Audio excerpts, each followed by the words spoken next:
જો દરેક માંગા નકારતા જ રહેશો તો પછી લગ્ન ક્યારે કરશો? ઓછું ભણેલો છે? નથી જોઈતો. પગાર ઓછો છે? નથી જોઈતો. ગામડામાં રહે છે? નથી જોઈતો. પોતાનું ઘર નથી? નથી જોઈતો. સાસુ સસરા સાથે રહે છે? નથી જોઈતો. ખેતી નથી? નથી જોઈતો. ખેતી કરે છે? નથી જોઈતો. ધંધો વેપાર કરે છે? નથી જોઈતો. દૂર શહેરમાં રહે છે? નથી જોઈતો. રંગે શામળો ઘઉં વર્ણો છે? નથી જોઈતો. વાળ ખરી ગયા છે? ટાલ છે? નથી જોઈતો. કદ હાઈટ ઓછી છે? નથી જોઈતો. બહુ ઊંચો છે? નથી જોઈતો. ચશ્મા છે? નથી જોઈતો. ઉંમરમાં તફાવત છે? નથી જોઈતો. વિસ્તાર એરિયા પસંદ નથી? નથી જોઈતો. એક જ નાડી છે? નથી જોઈતો. મંગળદોષ છે? નથી જોઈતો. નક્ષત્ર દોષ છે? નથી જોઈતો. મૈત્રી દોષ છે? નથી જોઈતો. જો દરેક વાતમાં ના જ કહેવી હોય તો પછી લગ્ન ક્યારે થશે? સંસાર કોની સાથે વસાવશો? માતા પિતા ક્યારે બનશો? સાસુ સસરા કે દાદા દાદી ક્યારે બનશો? આટલી બધી બાબતો પર છોકરાને નકારતી વખતે શું માતા પિતાએ જણાવી શકે છે કે તેમની દીકરીમાં કયા ખાસ ગુણો છે?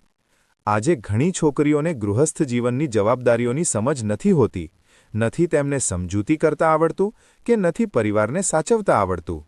અને જો દીકરી ભણેલી ગણેલી અને આત્મનિર્ભર હોય તો તેને તેનાથી વધુ ભણેલો, ઊંચા પગારવાળો અને પ્રોપર્ટીવાળો વર જોઈએ. નહીંતર દરેક સંબંધી ઠુકરાવી દેવામાં આવે છે અને ઉંમર વધતી જાય છે. આ બધામાં સૌથી વધુ નુકસાન એવા સારા સ્વભાવના અને સંસ્કારી છોકરાઓનું થઈ રહ્યું છે જેમની આવક ઓછી છે. શું લગ્ન પહેલાં જ છોકરા પાસે બધું જ હોવું જરૂરી છે? ઘણા છોકરાઓ દિલથી જીવનસાથી ઈચ્છે છે, પણ છોકરીઓ અને તેમના પરિવારની પરફેક્ટ સંબંધવાળી વ્યાખ્યામાં તેઓ ફિટ નથી બેસતા.